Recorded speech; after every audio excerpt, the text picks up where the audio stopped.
Hello, I'm John, the executive producer here at Final Show Films. I got a few notes for you before the show. First, I want to thank you all for watching. We couldn't do what we do or the amount of things that we do without the support of you, the viewer. If you want to support us financially, which we always appreciate, you can go to our Patreon page at patreon.com/fsfilms, where you can donate as little as $1 a month to help us continue this and all the things that we do. I want to give a special shout out to our $25 supporters, Antitonic, Waterflame, and Samantha Bates. Second, I want to let you all know that we here at Final Show Films are planning a little get-together up at Gen Con this year. That's August 2nd through 5th up at Indianapolis. We're going to be up there just sort of hanging out, enjoying the con, spending time together, and if any of you guys want to come up and say hi, please feel free. We don't bite unless you want us to. And if you enjoy whatever it is you're about to watch or listen to, be sure to check out our website at finalshowfilms.com, where you can find links to all of our other content, both podcast and video. And be sure to follow me at John A. Bates on Twitter for more updates on all of the content we're creating in the future. In the meantime, thanks for watching, and I hope you enjoy.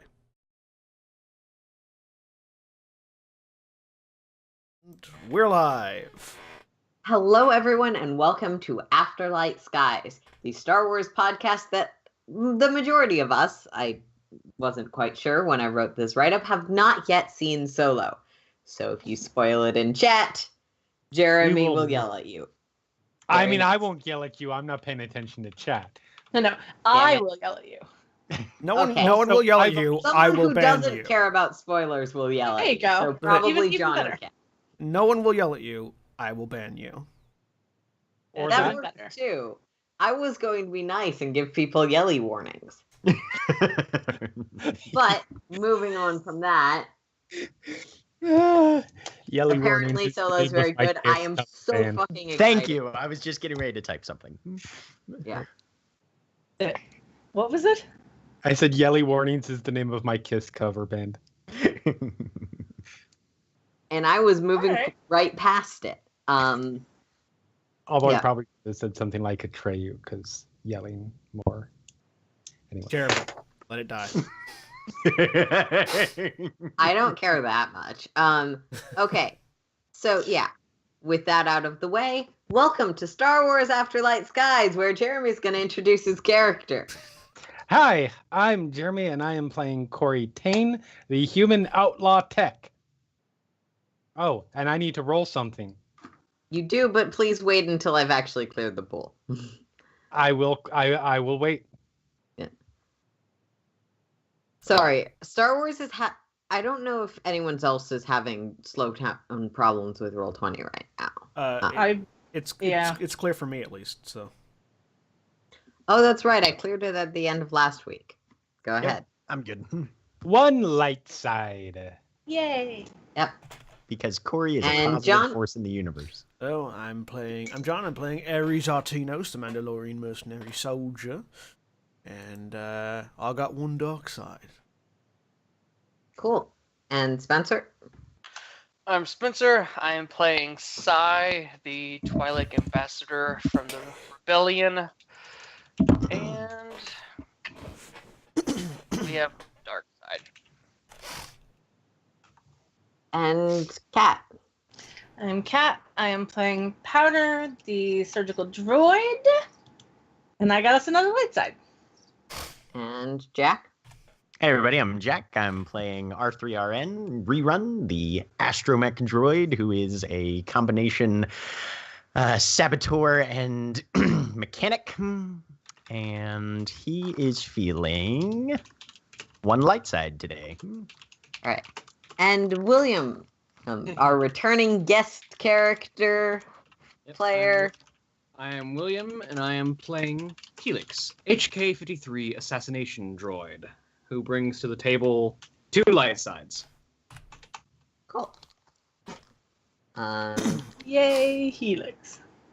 All The right. force is strong with this one. I mean, there's different versions of the Force. The force is strong with this one's blaster carbine. That also, there's different. Helix is very important to Destiny right now. Let's put it that way. Yeah. Yeah. So, previously on the Afterlight Skies, the crew who was hanging out in Corvella trying to uncover a few different things, but I think mostly some information on Rerun's past employer, Doug by the name of Tunguska, that Rerun would very much like to shove several little explosives into. And also found some of Corey's family that proved to have some complications, as Theresa, Corey's presumed aunt, was later found murdered by the group along with a young Twi'lek individual who seemingly shot in the head with a sniper bullet. Pursuing that, they learned some things about where the gun may have come from, who tracked down the assassin, found out how the assassin was hired. Or rather, they tracked down an assassin who didn't do it, but knew who did. And through some of Ares' bounty hunting connections, found out that the individual who hired the hit on Theresa had also put out a hit on another individual. They didn't know which, but they did manage to find out all three individuals that currently had hits on them. 2 humans and a Wookiee. As we pick up, the party he has assembled back in the ship, and Sai, having been working on some various things and also presumably weightlifting or something, had just come out to the area where this information was being discussed in the common room, looked down, and recognized one of the individuals profiled in the set. Sai, you may recall previously that you went looking for essentially weapons, armor dealers who might have some knowledge of Mandalorian armor that had been sold. And you found a Wookiee armor smith, and she had, or rather her translator had mentioned that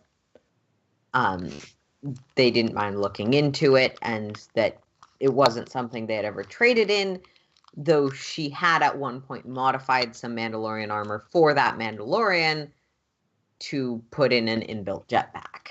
Correct, yeah. It kind of just helped us narrow down the field a little bit more. Mm-hmm. It seems like she is, like, you would recognize as they're pouring over this list of assassination targets, she is the Wookiee woman that is on that list. Okay, so she has a hit on her. From yes. Okay. And is this just clarifying for my knowledge? This is the same. It's by the same person that did the hit on. So you have 3 targets. Okay. And you know one of them was the same person was buying the hit as bought the hit on Theresa. Your group doesn't know which one. Okay. Though you recognize this woman. Okay. Yeah, so if Sai, sees... I don't believe Ares was there for that. I believe Ares was listening over comms. I was, but I personally was taking notes, so I was just confused because I have the name of that Wookiee proprietor, but it's different from the Wookiee name on the contract. Then I misremembered the name or grabbed the name from the wrong part of my list. Yeah, the name that the Wookiee gave us was Launidia. That is correct. Okay. Awesome. I will change that name in my notes as well. Because so that's my bad. I would have recognized that. That's why I was confused. Okay. Okay. Because sorry. I actually Ares would have recognized the name because Ares didn't go in to meet them, but Ares found the name and sent Spencer in. Yeah. Okay. So, with that information and realization, whoever has it first, Yeah. you're all sitting around. So these are bounties, because I recognize the Wookiee. I believe Ares would as well. And who else was with me? Was I think it was Rerun? Powder. Was Rerun with me? Was Powder with me? It was Powder. Powder. So we've met this Wookiee. We should probably go check in on her then. She seemed extremely friendly. Was a great great at her craft. Yep. Would be best to go check in on her then. Don't know about these other two, but if it's the same person that hired the hit on Teresa, then it seems this is at least a connection. Well. Is there any? I don't know if someone I don't know if anyone made a roll for this last session, but is there any possible obvious connection between these 4 individuals, or is it, or does it seem as random as it does on paper? So, as a third time I'm saying this, so info or lose it.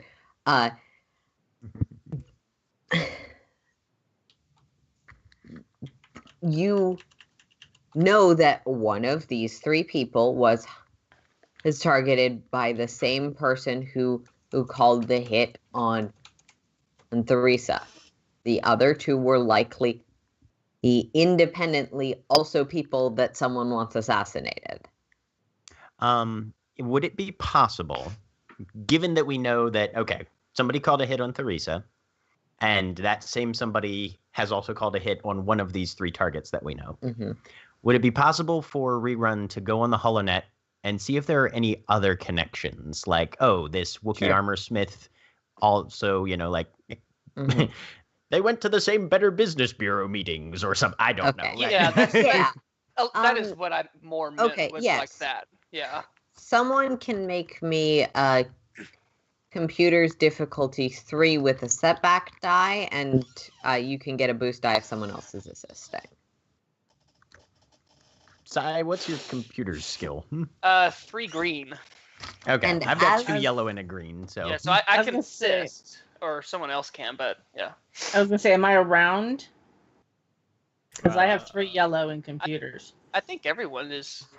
Everyone but Corey, because Corey was messing with stuff in her workshop.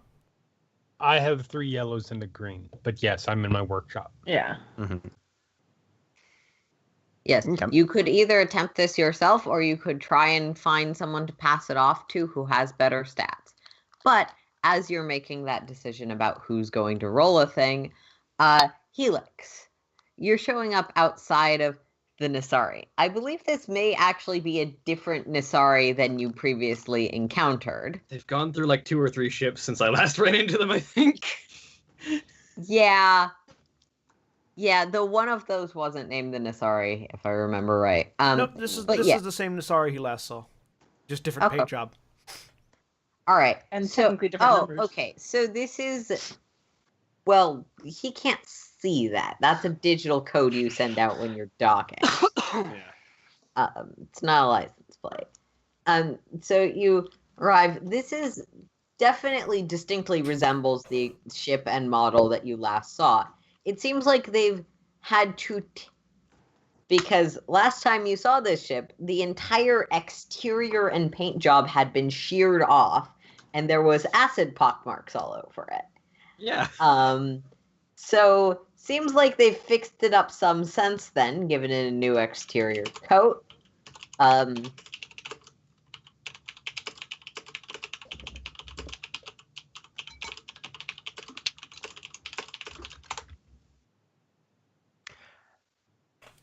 So the silhouette probably looks the same, but it's clearly the skin been looks fixed much up better. a lot. It's not quite as much coughing up random bits of spark and smoke any more than any random ship in Star Wars would. Yeah. So at this point, Helix kind of looks over his shoulder at the Twi'lek and the R2 droid that are behind him, and suggestion. Jez, if there's any business that we have while we're here, I would suggest you go and see to it. You do have access to the credits account. Any repairs or upgrades you feel you might need, go ahead and get ordered before we leave. Of course. I definitely am not turning down the opportunity to grab some mechanic stuff off of Corellia proper. Acknowledgement. Good hunting. Yeah. And she'll sort of... R3NB is actually pretty quiet, and she'll just sort of jerk a finger and the two of them will head off. You equipped her with a fairly large gun that she carries pretty openly and comfortably. I gave her a slug thrower. It works. Yeah. So this Twi'lek woman with purple coloration, clearly bouncing a little bit at the prospect of, I'm gonna get some shady shit from a black arms dealer. Bouncing off with her R3 counterpart droid. And then he will turn and head towards the docking ramp of the Nasari. Yeah. I believe it is probably closed at this point. It is closed at this point. Yep.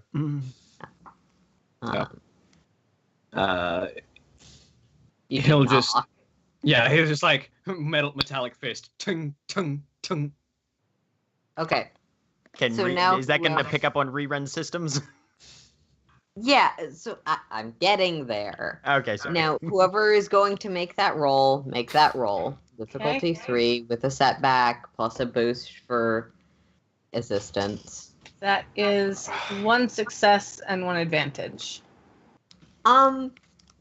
So all 3 of these people seem to be merchant. If you're looking at social class, they're all merchants.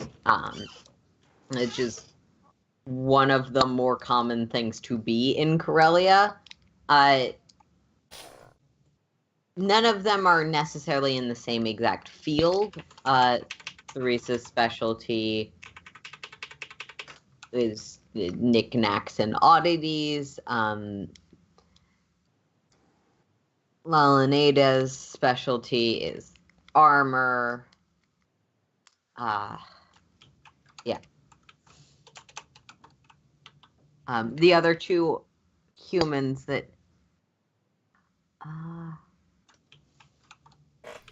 Augusta and Roland. Sorry. I found them.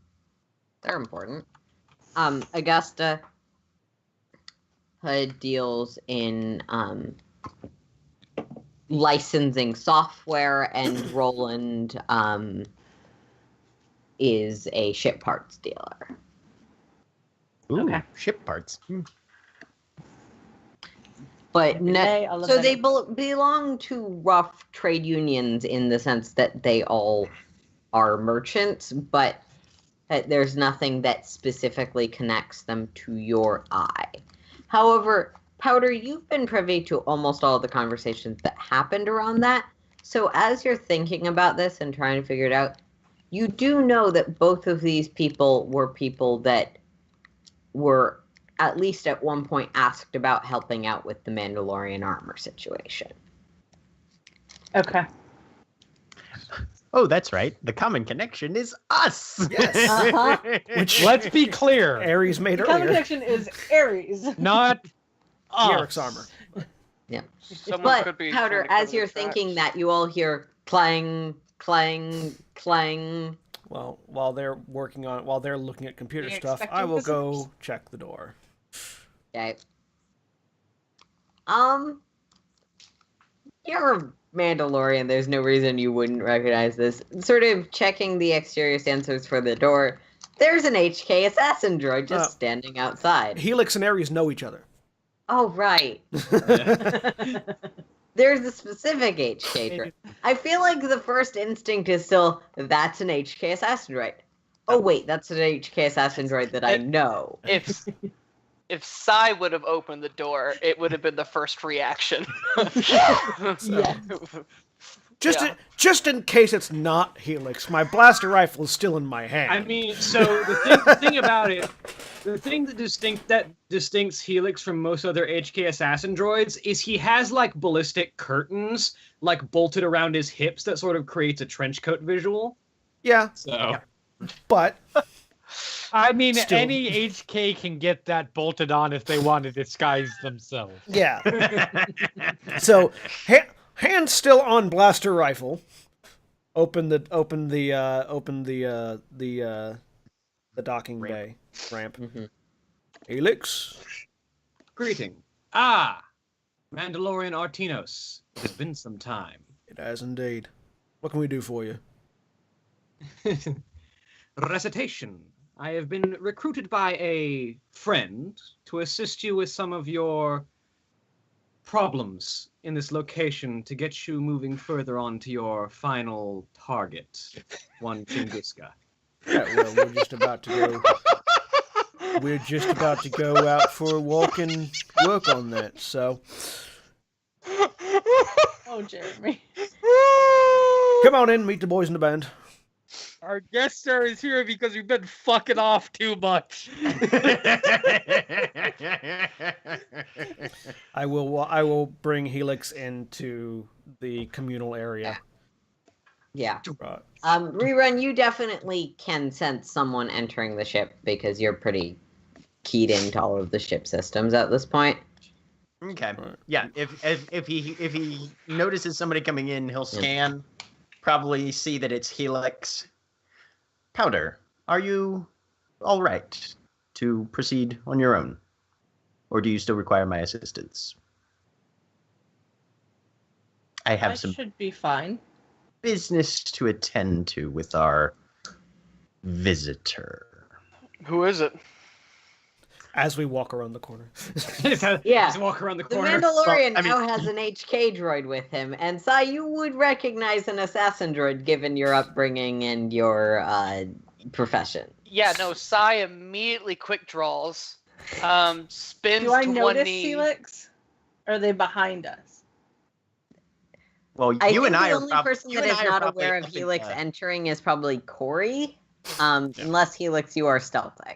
Sorry, I would recommend against that course of action. I assume, given Hold on, given I want to the- hear everything that Sai does. Yeah, Yeah. no, Sai. Hold on, let's Hang Jack on. finish. Time out, guys. Given the distribution of the computer systems, Corey and Powder and I are up in the bridge because that's where you Oh. have to do that from. So Yeah. we're not Yes. seeing this yet. Okay. That's why I was asking if I see him or not. Yeah. Okay. I was under the impression that Sai was also at the bridge. Never mind. Yeah, All right. so My No, I bad. think Sai was still in the common area, but yeah. Yeah, I was so just in the common area. Ivan, hanging out. Ivan is on his way. Sai, continue. Yeah, so I quick draw, drop like 360 spin, drop to a knee, right into like knee shooting stance, and like there is like a half second where Ares, I would think Ares being a Mandalorian notices Sai is going to shoot, like he's going to shoot unless something is said. That's why as I would recommend against that course of action. So What the fuck? It's an assassin droid. it is indeed Siolo. This is Helix. Helix, the jumpy one is Siolo. there's just like a very slight tilt of the head, and then recitation. I am an HK-53 assassination and protocol droid. To my contacts, I am known as Helix. To my targets, I am known as searing pain before unconsciousness or death. Yeah, I've had a few friends be the searing pain part. No, I'm not dropping the gun. What's he doing on the ship? He's a friend. So, at this point, Corey is just randomly walking along from her lab, like carrying a bunch of parts, just heading towards one of the upstairs room. Walks by, hey, Helix. Just keeps walking by. Greeting. It is good to see you again, Corey. Yep. He's a friend. Killed anybody I know? Negative. I do not believe so. Good. Okay. Keep walking. Walks out of scene. Corey, be very aware that Helix is way better than whoever killed your aunt. Oh, I know. That was just in general. A common greeting. And Siolo, probably being experienced, would probably notice out of the corner of his vision that Helix isn't in an aggressive stance, but there is on his left hand there is a small slot on the back of the palm, and there is a combat knife at full extension coming out of that slot. Yeah, no, yeah. Okay, so if seeing Corey do what Corey just did, Sai slowly stands up, lowers the gun, but does not holster it. The combat knife retracts into the hand. I mean, Sai will also see that Ares' hand is on his gun still. Like, I haven't let go. I'm not pointing it at anybody. I'm just holding it there. All right. So how did y'all become friends with an HK droid? Well, in my line of work, Helix and I have actually worked together before. I'm more of the bang go loud. He's more of the quiet snip snip. But you know, common, disparate skills for common ends. I think Helix introduced some of them to me previously. I'm not certain now he knows all the rest, but now he knows you too. Can Rerun wheel in at this point? Yeah. Catch, motherfucker! Throws a grenade at Helix. I will catch. It's not activated. Yeah. Ting. When Corey, did you drift in? somewhere, like, as you're eating your lunch or whatever, that it's like this in the back of your head. If they damage the ship. Uh-huh. I think that's always in the back of Corey's head, though. Greeting. Rerun. Pleasant as always. We had a little pull. I like to share the inventory. Acknowledgement.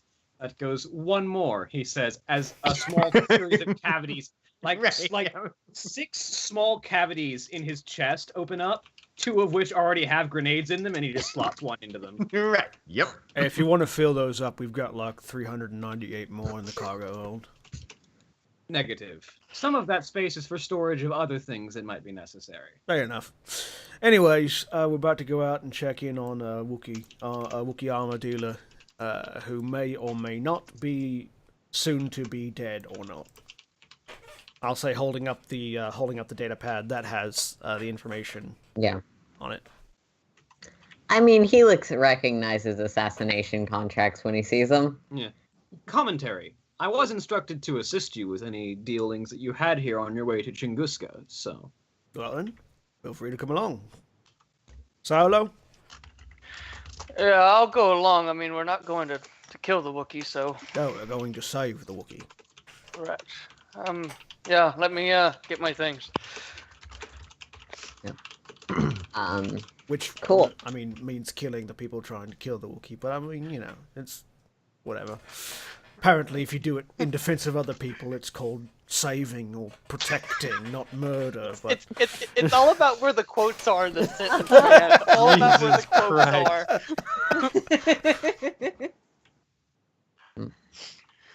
All right. And on the troubling statements that indicate Ares' slipping sanity from lack of killing people for a few weeks, Corey, we're going to check in with you. I believe at one point you wanted to go through Theresa's stuff. Correct. Okay. I know last week you were kind of in and out, but I think it's fair to say you got that done at some point, whether or not you... I know you haven't gotten the details yet, but... No, yeah, that's fine. Yeah, and I'm going to apologize. I will probably ask for information that I already asked for last week on things, because other than my work on the air filtration system, I literally remember none of last game. That's fair. Yeah. So I think that's the important thing I would have reminded you of if you didn't remember. Oh no, I remember that. Okay. Yeah, I rerun helped helped. you. Yeah. Did. So Oh, it's But gonna yes. be in so much terms fun of when character that pays out. continuity, I think it's fair to say you've gone through that stuff at this point. So this is a list. Theresa's stuff, a lot of it isn't terribly important. You just took anything that could be identifiable. Right. So there's family photos. There's that Kalkori, which is the sort of wooden statue thing that Theresa had. There's some rocks, stones, and boulders. There's that you looked at from before. Lots of trinkets that presumably that's what she sold, and that big locked sort of travel chest. Right. Is that computer locked or just like mechanically like sort of standard It's- locked? Yeah, it's locked with a key and like a physical code. Okay. It seems like it's something she was worried about being accessed digitally. And I don't have a key, correct? You don't have a key. All right. Well, oh no, an electronic lock. Certainly I will. I can't even say it. I'm going to bypass the lock. Yeah. So this is something you still technically have to roll for, even if I Yes. understand it's nearly impossible for you to fail, but it's a difficulty 1 mechanics check to pry it open. Okay. More mean, than we 3 say- successes, you'll be able to salvage the lock as you do it. We say it's almost impossible for you to fail. We've seen, so I do fairly well on this game, but we see how my die rolling goes at times. I'm gonna spend. No, I'm kidding. You're always free to spend. I 3 wouldn't successes and a. Yeah. So yeah, you're able to get it open without like completely ruining the case or the lock. Okay. Inside the case is padded. There's a large number of sort of crystals in little. You know that stuff they have in like guitar cases to. Like Yeah. form, Yeah. like form cut foam, essentially. Yes, that essentially. There's several crystals, and a wooden. Just.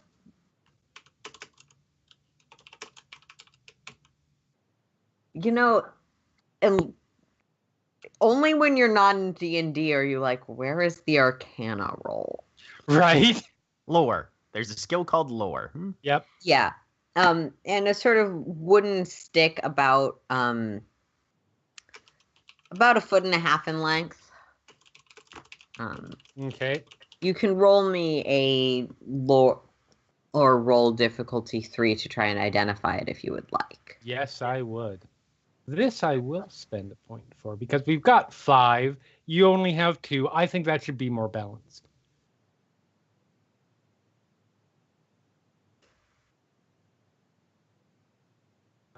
Okay. 3 successes and a threat. Okay, so this isn't necessarily something you would have ever learned about, but you've encountered pieces of this stuff as a mechanic. You're familiar with it from a mechanical perspective. The wooden stick itself seems to be a unusual variety of lightsaber. And those are force crystals. Okay. So what Corey would know from 3 successes on that roll and from being sort of a detailed mechanic,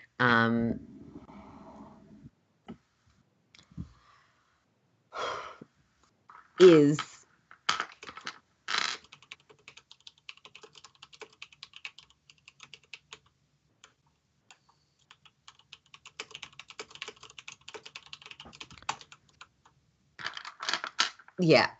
it's the crystals essentially allow for a kind of a laser with a specific distance to it. There's definitely a spiritual aspect, but the salient point is blade of powerful energy. She stares for about a minute, stands up, walks to the door of her of her workspace, locks it, starts to turn and walk away, stops, thinks better of it, turns back, locks it a second time, and then goes and stops and stares at it and tries to figure out what the fuck to do. Yeah. So yes. The lightsaber hilt is entirely made of wood and could easily be mistaken for a short baton.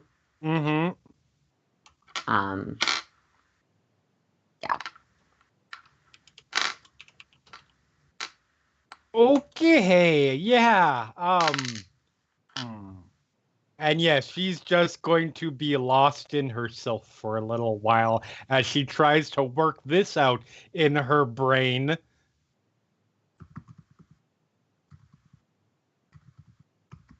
Yep. So I know that was probably going to be like more time, but she's like, and that'll be boring for like 5 minutes of me solid doing that. Yeah, I'm a thing. So.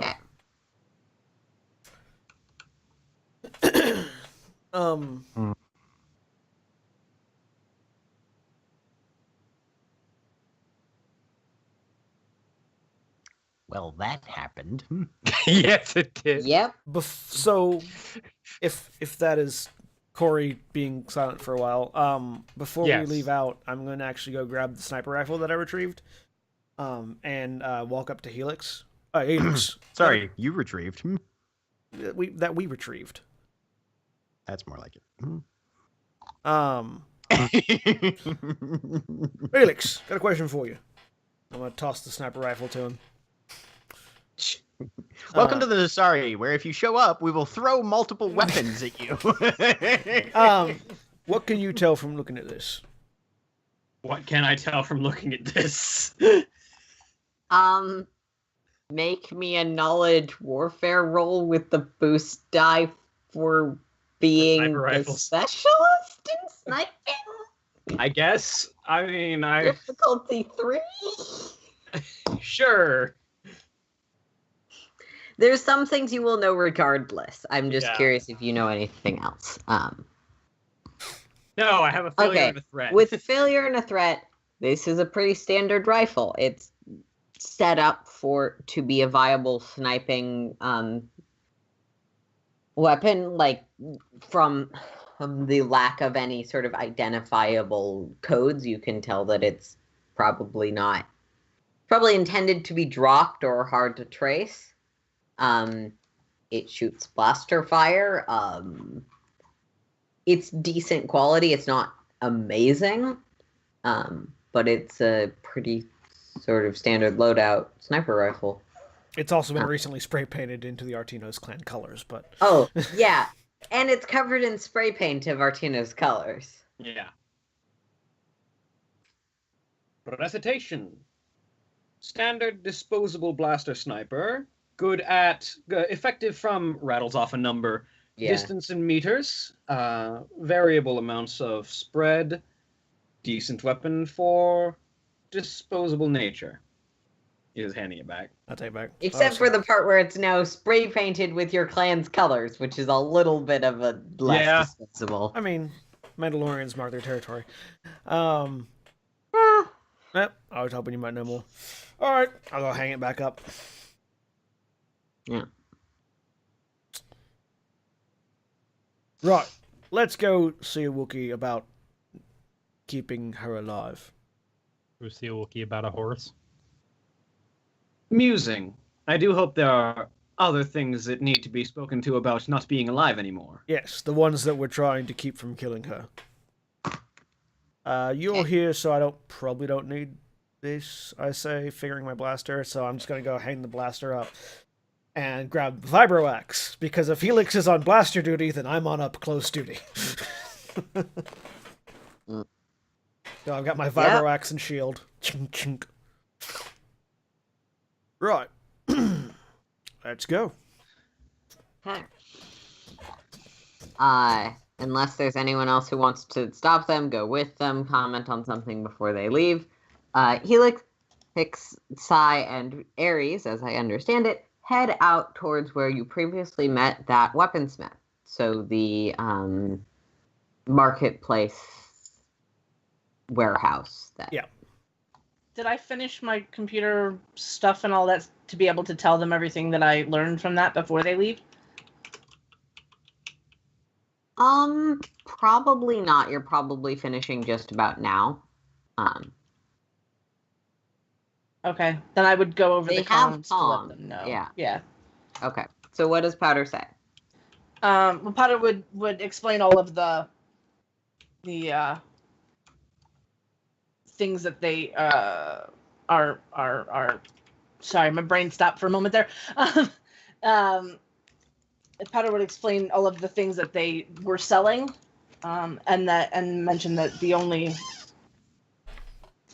thing that they have in common is the Mandalorian armor. Right. Thanks for the info, Powder. Of course. Corey, you definitely hear that. Oh yeah. Because you're in your room. Sorry. What was the thing I heard? Yeah. I'm sorry. So Powder was going over potential connections between some assassination targets and mentions that aside from these people being merchants, the only thing they have in common is the Mandalorian armor that... okay. Real quick, my son is throwing up sick, so I'm going to hop off.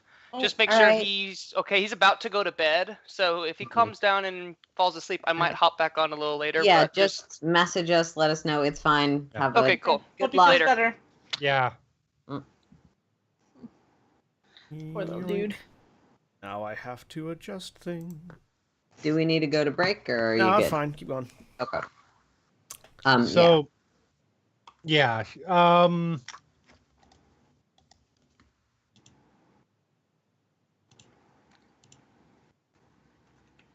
So she chimes in. So sorry, all of these assassination targets are in relation to the armor BS. I do not know if they are in relation to that, but that is the only thing that they seem to have in common. Or rather, that two of them have in common. Yeah, the two of them have in common. Interesting. Yep. Back over the comms.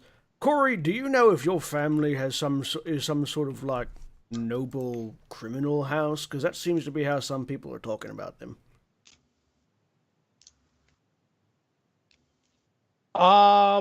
No. I am at least now. I don't have. I have to preface this by saying that I don't have a lot of interaction with my family. With the exception of my mom, who is, but Sorry, as far as I Corey, know, you broke up there a little bit. Your mom is what? Is and so as sorry, far you broke as, up again. As far as the family here on Corellia, that's kind of the opposite of what I was told. Yeah, no, the person we spoke to yesterday after we head back out referred to people not wanting to fuck with the Tanes.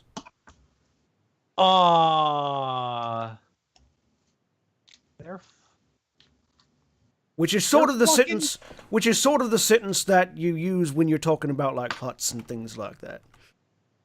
They're fucking mechanics.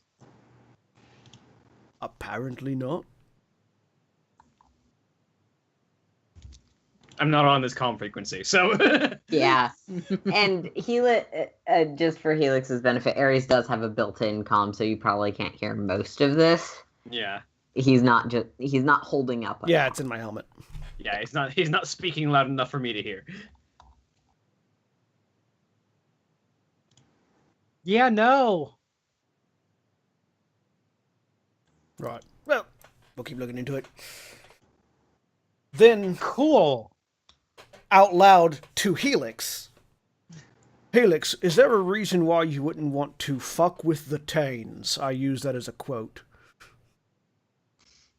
Do I know the Tanes in any particular context? Roll Is this me a streetwise? difficulty. Yeah, let's go with streetwise. Difficulty 4. See what I get. I'm at least proficient in this, unlike the war one. Hey, 3 successes with 3 threats. Sure. With 3 Nice. successes, not really. Like, you are not focused on Corellia or Corvella, so it's entirely possible that if this is some sort of local name, you wouldn't necessarily know it. But the name pretty definitively does not ring a bell to you. Like, you know a mechanic named Tane. Her name is Corey, and Probably I don't her know if you mom, would necessarily not want to fuck with her, but she's definitely useful. Yeah. And you'd be aware of Corey's last name, but Might know her mom too. that's true. You may also know Corey's mom, who I don't know how much of the backstory Helix would be aware of there, but yeah. Reltane, we're owned by a hut on Nar Shaddaa. Hmm. Mechanic. Yeah. I'm assuming mechanic and not droid mechanic. So. Yeah.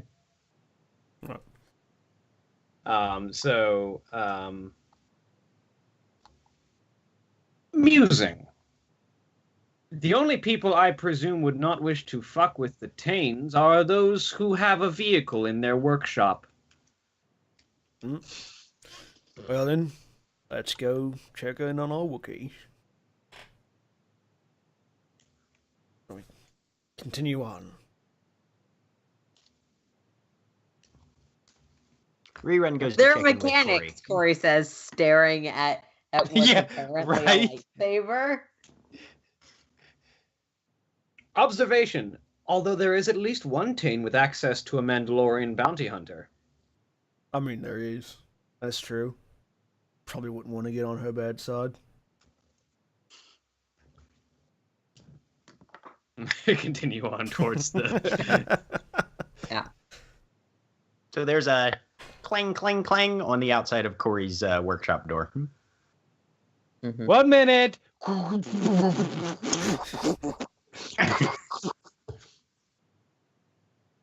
Probably about 30 seconds of the sounds of clanging and shit being thrown, and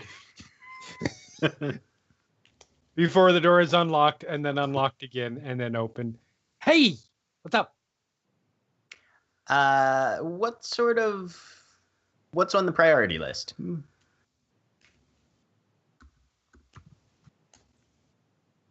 Are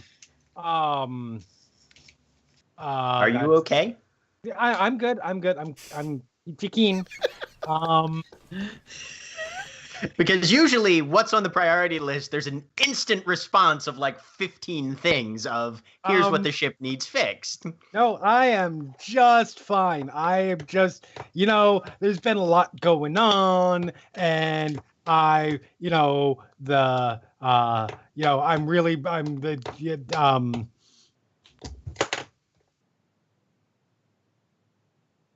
yeah. Right. If you needed, I can go check in with Glass. Oh yeah, Glass is on the ship. Because she was doing some research for stuff for us as well. Oh, okay. Cool. You know what? You should do that.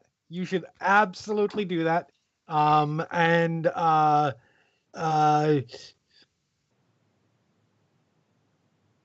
believe that puts us at everybody's doing the thing. So great, awesome. Shunk, click, click.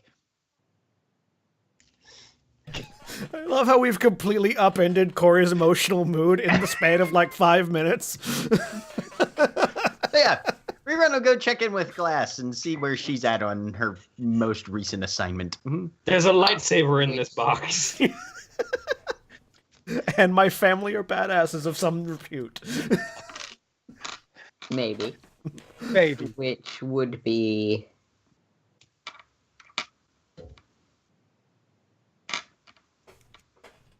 Also, as a reminder to John, you have met another person with the last name Tane. Yeah, I told Corey about it as well previously. Okay.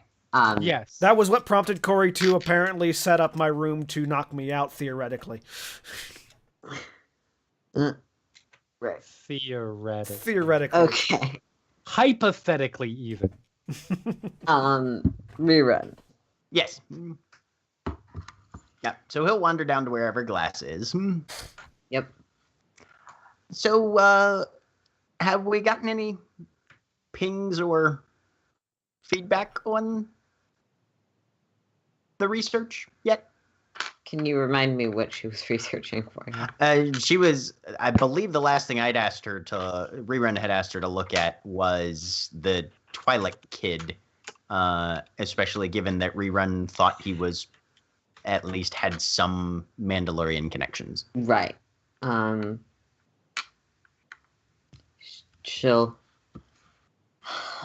It's hard to track parentage, especially in more complicated situations. I've been looking into it, but I haven't found any personal records or the like. It'd be great if there was like a publicly accessible database of, biological profiles and things like that. You'd think with the level of sophistication of our technology, somebody would have, but yeah. No, I feel it. The main reason for that is the extent of data transmission, but also the challenges of archiving data that can be later accessed. That it becomes unviable at about 20 people. Yeah, no, that's fair. Okay, well, just to keep you up to date, and he'll let her know what everybody's doing except for Corey, because nobody knows what Corey's apparently doing. Losing her mind. And All right. Corey is going to need a therapist, so if you've got any backup there, that'd be great. Understood. Have a great Oh, day. also, we have a visitor who is an assassin droid. He's fine, though. He checks out. Understood. There is, she doesn't necessarily emote very much, but there is a slight, well, that was a really weird non sequitur to her tone of voice.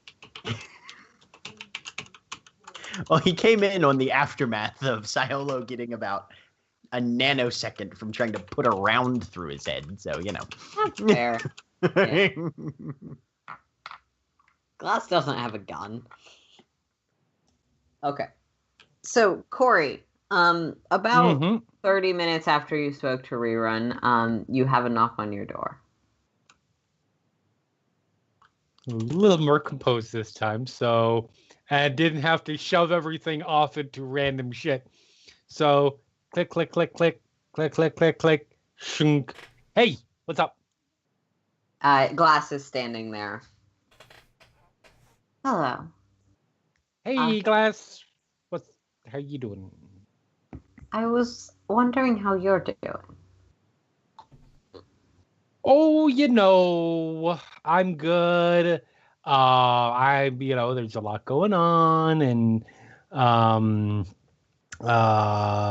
I just want to get this whole thing handled, and I need a little me time. I'm sure you get, well, maybe you don't, I don't know, but I do. No, things are good. How are you? I was waiting for that. I'm doing pretty well. It can be really overwhelming to have so many things going on at once. If you Yeah. need someone to bounce ideas off, I'm always around. Okay. Cool. I will certainly keep that in mind. And I understand if you need me. sweet. Thank you. Shink.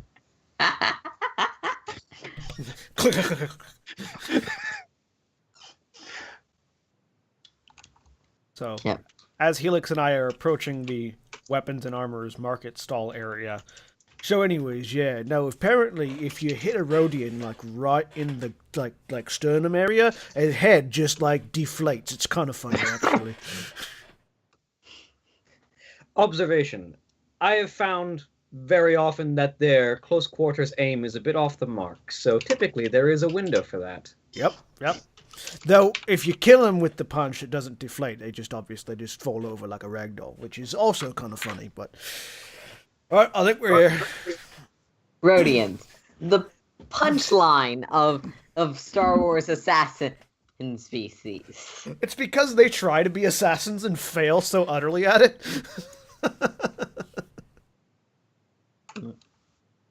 Everyone just asked Greedo. Anyways, go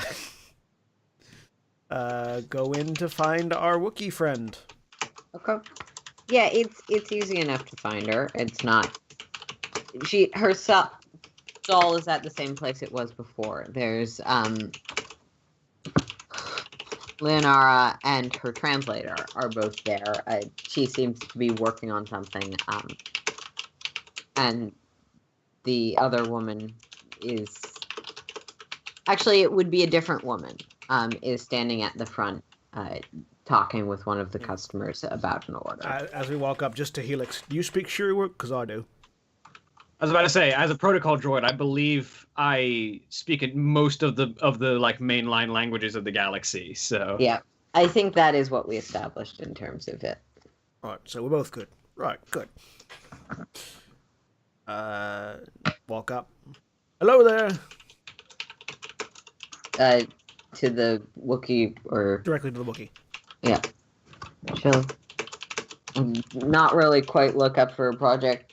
You're looking to commission something. Please speak to my translator. I'm a little bit busy at the moment. Right, but I have some pertinent business relating to you, though. She'll look over. What do you need? We're investigating a bit of a problem, and it seems that you may be in danger, and we wanted to make sure you were aware. She'll sort of look both of you up and down. Is this some kind of protection racket? I just sort of hand over her the data pad. I don't know if you know. Oh. Who... Yeah, I took down 2 people last week in relation to something like that. Did you? Good. We're trying to find the people who put this out on you and also on another one of our friends who wasn't so handily defensible. Mm. When you work on armor, you tend to have a lot around. Yeah.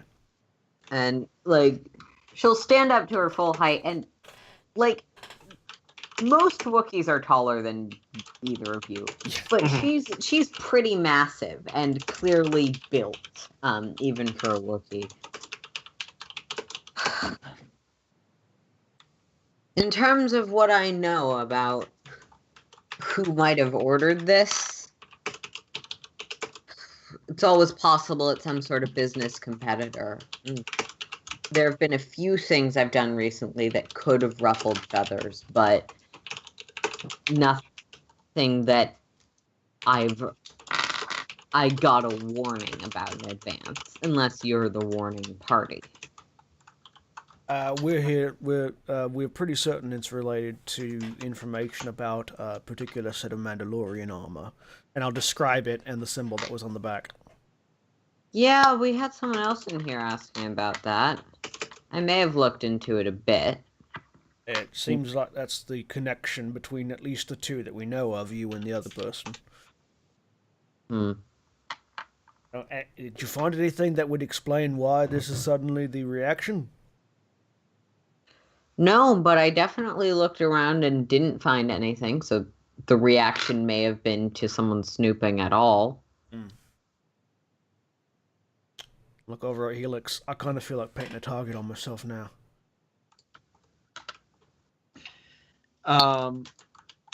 Looks up at the Wookiee and in Shiriwook because of the whole voice modulator system that a protocol droid has.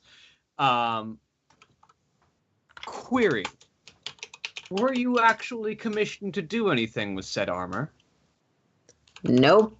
Person just wanted to know if it had passed through the markets. It's not something I trade in, but I said I'd ask around.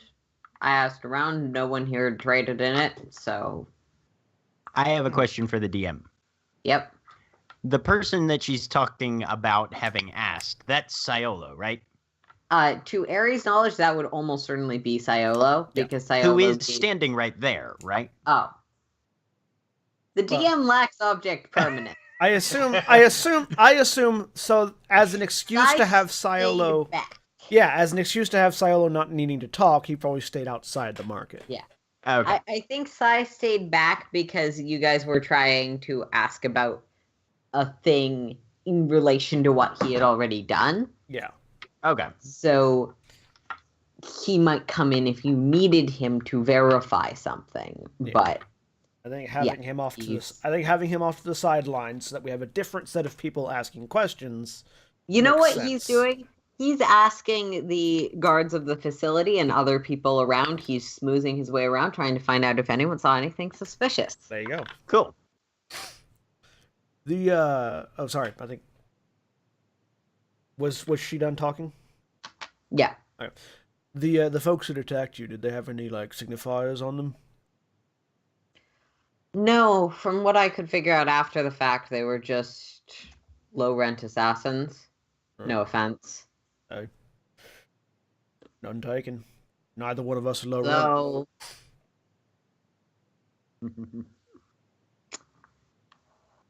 rent. And she kind of glances around for a second. If we take a walk outside, I'm sure in about 5 to 10 minutes you can find another one to ask some questions. That would be just the best thing for today. I say, looking over at Helix. What do you think, Helix? Obvious statement. I'm always ready for a fight. Let's go for a walk, shall we? Get some exercise in, get the blood vessels pumping,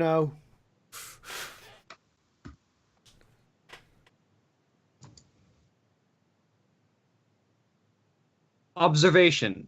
I do not have blood. I mean, oil. Whatever the equivalent is. You know what I mean. Sarcastic statement. Because modulating the pressure of the oil that keeps my systems functional is very good for performance. I just give Helix a pat on the back, and I guess we go out for a walk. Yep.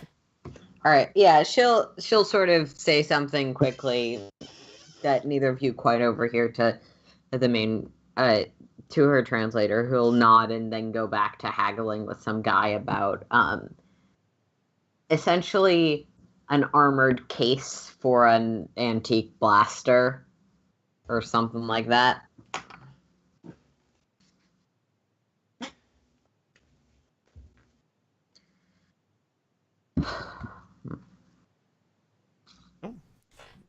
All right.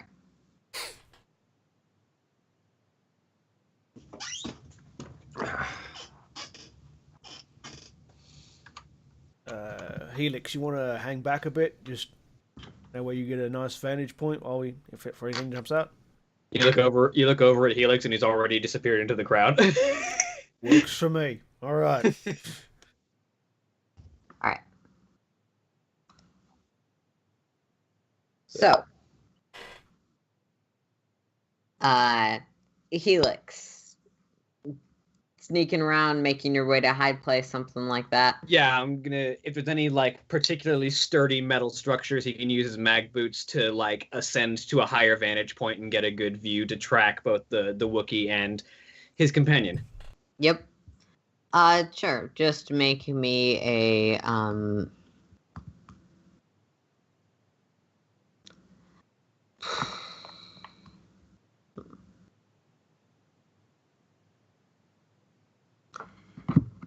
People keep distracting me with chat. When someone says something that's not urgent, I'm not going to do that first. Okay. Sorry. Fun. Yeah. Sorry, Make me just a stealth roll, I guess. Difficulty 2. 2. All right. It's Corvella. You can find plenty of like exterior structures and metal drain pipe stuff like that. 3 successes and a triumph. To move up through the warehouse district of the city, completely unseen, angling yourself on a rooftop. Just make me a vigilance difficulty 2 roll to see if you spot anything while you're up there. All right. 1 failure, but an advantage. All right. With 1 failure and an advantage, no one else is in the proximity of you at the moment. So you're just keeping an eye on your charges, targets, but not the killy kind of targets. Escorts. Yep.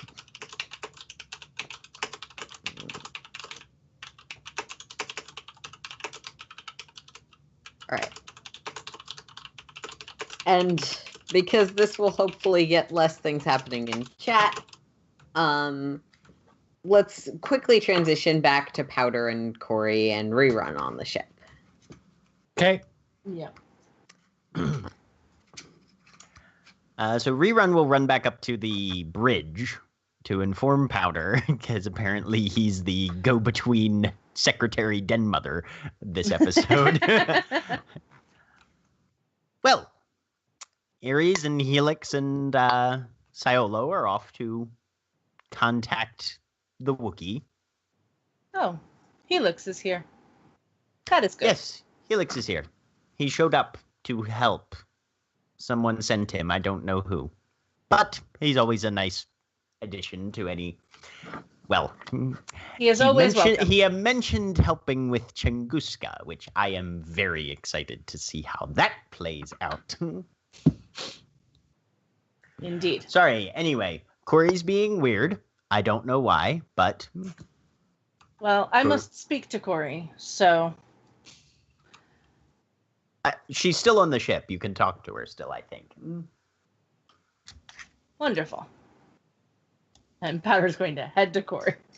Yep.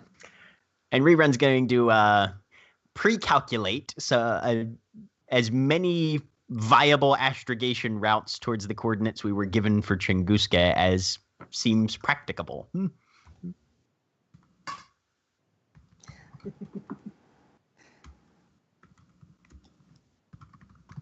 So that's what he'll be doing for knock the next on little while. Corey's door. Okay. Corey, there's another knock on your door. It's a very light knock. But What's definitely up? like metal on metal. I am in need of your assistance, please. If you have a moment. Okay. Yeah. Sure. Hold on. Give me just a minute. Of course. The same sound clip plays, I assume. Yeah. So in the meantime, she had taken the case back out, opened it up, looked at it, considered starting to, because it is a piece of, it's something for her to tweak. But it's so yeah. So shink. What's up? Are you opening the door? Yes. Powder will walk in and close the door behind them. What's up? So, do you remember how we were in a fight? Which one? Yes. Because we've been in a few. I the think. one where I was hurt. For the benefit of the Jeremy, this was when you were in the bar and a whole bunch of people pointed guns at Powder. Yes. Yeah. I am still hurt. Oh, you didn't. You didn't say anything? It has been a bit busy. Okay, hold up. You are a medical droid. That is not an excuse, and you know it. Everyone Yes, else on put the it this ship way. is fine. If Ares had been like, "Hi, I'm Ares. I'm an idiot, so I got into a fight with everything in the world, and now I am bleeding. But I've been bleeding for an hour, and I'm still fine." Would you accept that? No, but Ares is mostly organic. Not the point. Absolutely not the point. Go. Sit. Powder will sit. And I will get to work fixing. Yay! This is literally the exact same conversation Okay. Rerun would have had with them. All right. So, Powder, Yes. what is the severity rating of that critical injury? Well, I kind of hit the button. I believe it was 2, I think. Okay. I remember We'll it go was with 2. Yeah. And I'll upgrade it because we just don't know. Yeah, I know that That is why it was It's good to not do that kind of thing if you're not sure of what's... Yeah. Because I can't do that while holding a conversation about the plot with assassins. Yeah, well, I didn't expect you to answer the first time, and that's why I was like, okay, well, I'll respond then. So, I apologize. Yeah. For those of you who are in the audience or also play Edge of the Empire or are in this group, as a reminder, critical wounds stick around and continue, not necessarily having a mechanical impact most of the time, but continue adding to the number that you are rolling for your next critical injuries until they're fixed for droids that requires mechanics, for humans that requires medicine. And now I'll know that for next time. You're going to be rolling a difficulty 2 with 1 upgrade. A mechanics roll. 1 upgrade to the difficulty. Okay. Yeah. Do. 3 successes and an advantage. Yay.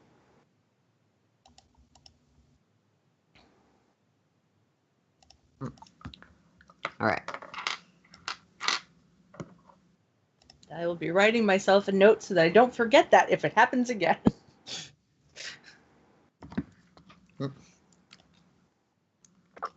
Because this game is much harder for me than to remember all of the details than D&D is. All right. Yeah. All right. Corey, it's not a big deal. There's a few things that are loose or a little bit...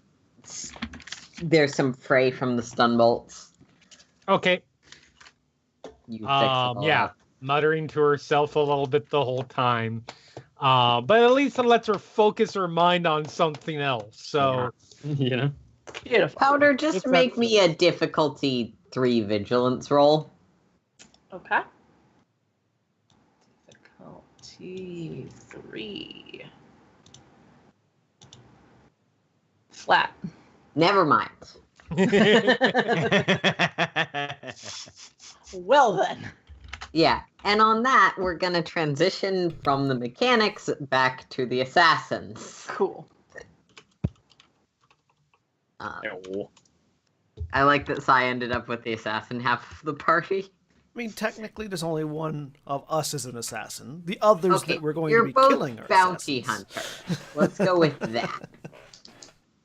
The bounty hunters. Yeah. So after about 3 or 4 minutes of walking, Ares, roll me a vigilance check. What difficulty? Difficulty of 2. Diff 2 vigilance check. Everything's good. Oh, blam! 4 successes and a threat. The threat is the thing you succeeded at. It's finding. Yep. No, the threat All is right. me. That's not how threats work. I That's know. called an advantage. Yeah, I know. So with him also rolling 4 successes on his small number of dice, so that's pretty shocking.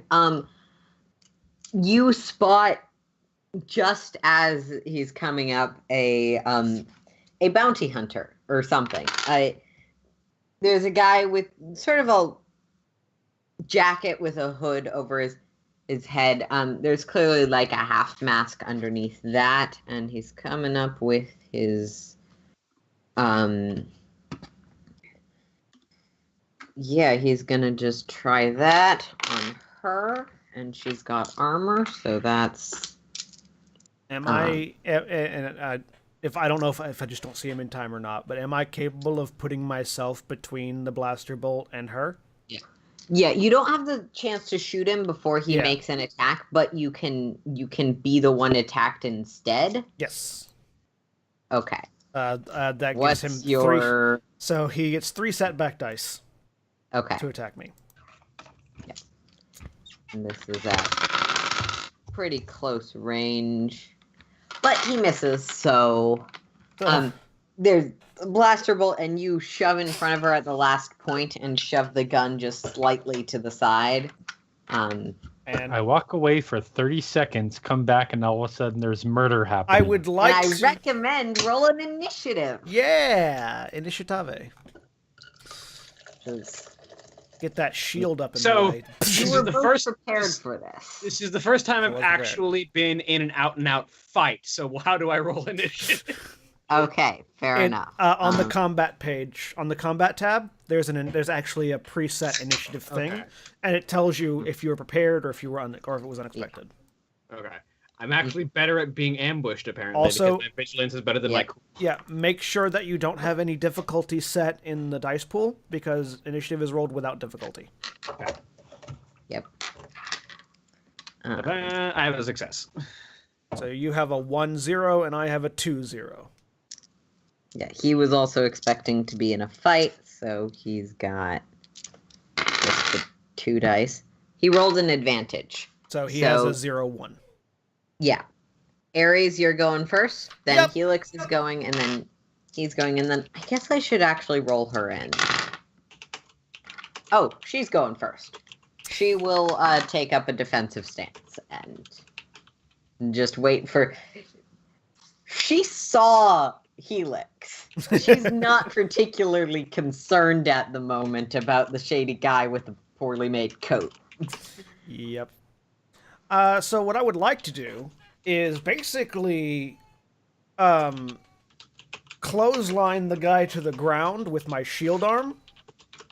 Like, basically, it's like shield him to the ground, and then just sort of step over and hold the vibroax at the throat, just making the comment, "You really don't want to have this fight continue, mate." Alright, Which I'm assuming is going to be a melee attack with the shield. yeah, I was gonna say, make me a melee attack. Does your shield have stats for making attacks with it? Yes, it does. Okay, great. Thank you, Star Wars. I don't have to make that up. Yay! But I yeah. feel like any game that includes the ability to carry a shield should come with the assumption that someone is going to bash someone with it at some point. Yeah. Yeah. All right. We are My next engaged, D&D so it's character is F2. just gonna have 2 shields and try and shield bash unsuccessfully. So diff 2. He's got engage. adversary, so upgrade your difficulty by 1. You are in engaged range. Yep. I'm gonna spend a light side because I really want to drive. I really want to make a point with this.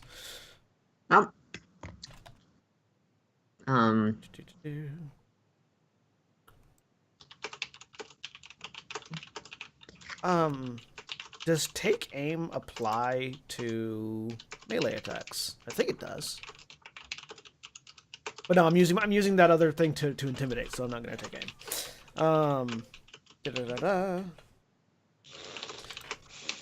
aim. Three successes, an advantage, and a despair.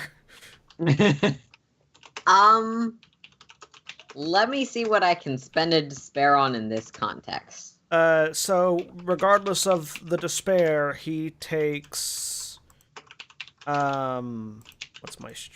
takes 6 damage that he can before soak. Cool.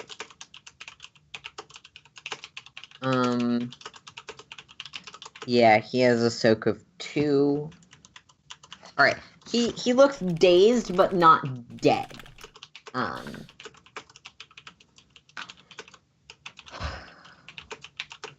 Right. Yeah.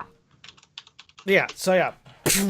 Knocked him down and then just sort of standing over with the Vibroax held down in a threatening position, making the comment, "You really don't want this fight to continue, mate." Just trying to hold him there. That's my turn. Yep. Okay, Helix, your turn. Ares has knocked this guy down, and you don't know what happened with the despair yet. Yeah. Do I see any backup coming for this guy? Not that you can spot from your angle now. Well, let's make sure this guy doesn't feel like trying to run away. I would like... Let me see my talents here real quick with him, because I believe I have a thing for this. Targeted blow.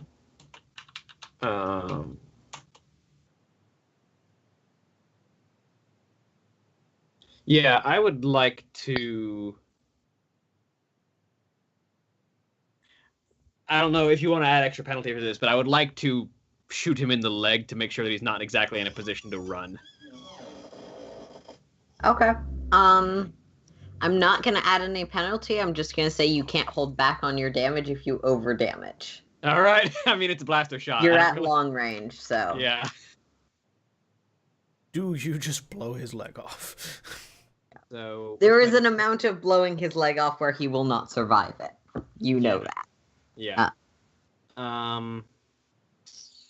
Unfortunately, I hit that point very easily, so I think it might just be better not to shoot him at that point. Because I do... How's this? I'll upgrade the difficulty side for you. Okay. I'm being nice. So what's my difficulty here? Your difficulty is... Do you have a scope? I do. Then your difficulty is 1. Actually, no, sorry. Your difficulty is 2. Sorry, because medium is something else. Your difficulty is going to be 2. Yeah. So medium, so difficulty 2 with an upgrade? Yep. All right. Let us see how dead this man is. He's very dead. Yeah, even before I apply the critical, he is dead. So Helix, you aim for the leg, and you're like, come on. And Ares, I forgot that this guy that you're holding up, you're now sort of holding up the upper part of the torso. No, I was standing over him. I forgot that I was using an ionization rifle. Yeah. Whoops. Yeah. But he has clearly lost a good chunk of his body mass and his blood, and is currently bleeding out. I look up at the sky because I don't know where Helix is, but I assume Helix can see me, and I just do the "what the fuck, man," like raise the arms, like, "Come, really?"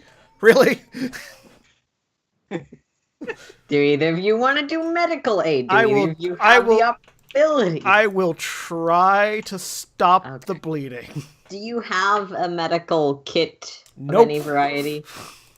Cool. Make me a medicine roll with 2 setback dice for not having the proper equipment. Oh wait, I have stim packs. I have 2 stim packs. Yes, you do. Can I use a stim pack on him? Let me check the...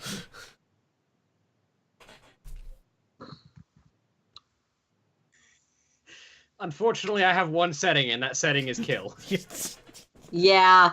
You don't have I a am- stun setting, nothing. I'm an assassin droid. I know. The one time I wish that I had been there. Take a maneuver as administer a stim pack automatically heals 5 wounds. Yes. Yeah. Yeah, you can use that to stabilize him. So yes, I will use a stem pack to stabilize and then tie off the missing leg portion so that he doesn't continue to bleed to death. I mean, it does make it easier to keep him from running away. She'll sort of look to you. Is there anything else you need from me? Nope. I'll pick him up and like sling him over my shoulder. Have a great day. Thank you you for showing people that I am very well protected, whether or not I actually am. You're welcome. Hopefully this will be the end of it. And I will over the comm to the ship, Powder, prepare the med bay. We've got somebody who is lacking the use of both legs and will need to stay alive long enough to answer some questions. Understood. And then Rerun comes over the comms. So you went to the armorer and you're coming back with a body. Yep. Did you at least get a receipt? You don't get a receipt for corpses, man. That's just rude. Then Corey comes over. Who did you kill? He's not dead, first of all. Second of all, Helix shot off his legs. Did he use the grenade? Powder will come over the comms. Say hello to Helix for me. Who did you almost kill? One of the people that got hired to assassinate our Wookiee friend, Ooh, who is now going to tell us who hired him. more leads. Excellent. All right. I will wave my shield in the air to wherever Helix might be and start walking back towards the ship, carrying this unconscious person over my shoulder. There's just this like outline of like steel gray that just sort of drops off one of the rooftops and starts to make their way down. Yep.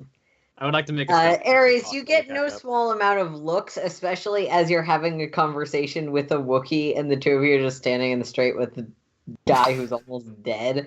But no one's gonna get in your way. I do point down. Terrifying.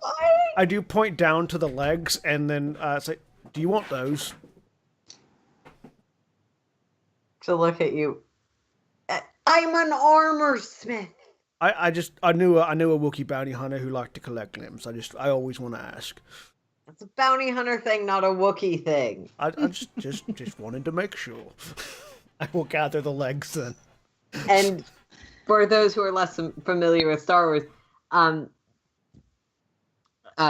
her part of the conversation, at least, is. It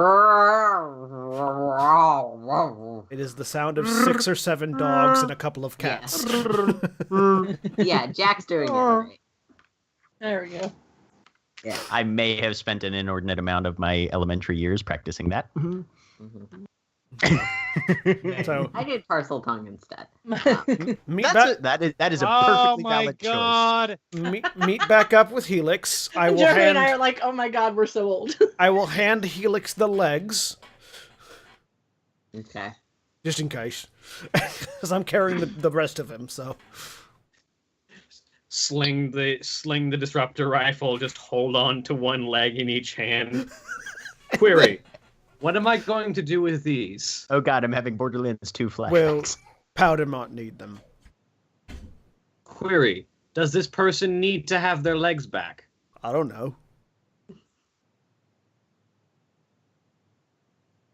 Concerned question. Were you going to let them live? Probably not. Statement. Then you don't need their legs, do you? I mean, it depends on what sort of an interrogation tactic we want to go with him. I know this one guy who used to like puppeteer people's body parts at them in order to make them talk. I've never done that myself. I'm much more of a straight up, ask the questions, get the answers kind of guy. But I never know. Always good. Concern statement. I would question the validity of any information retrieved from someone when their body parts were used as an interrogation method. That's a fair point. And we're gonna go to break right there. We'll be back in a few minutes.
And we're back. Welcome back. Okay, everyone. So, at this point, banter concluded. Everyone has arrived back on the ship. Except for Sai, who's off doing things. Hand wave. Interface. Wave of the hand. We appreciate him. Sai just goes right back to his room to process what he just saw. Yes. He didn't see it. I will cover that next episode.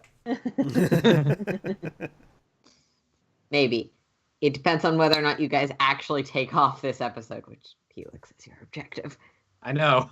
It's okay. So. As we get on the ship. Right, everyone, you might want to come into the med bay. We have to get some information out of a person. And Yeah, Powder would have stride to the med bay. Powder would have moved the bodies that were in the med bay.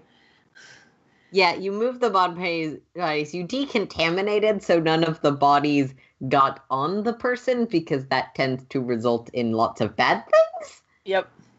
If you want to keep someone alive. Yeah. Powder absolutely did everything needed to do to make the med bay perfectly accessible. Rerun will be notably absent. Rerun is going to camp out on the bridge and basically do a wideband comm scan to see if he can pick up any Corsac chatter about the person who just got their fucking legs blown off. Because if they start getting hot under the collar, we need to depart from where we're docked so that we do not get locked down and boarded. Yeah, that's not a bad idea.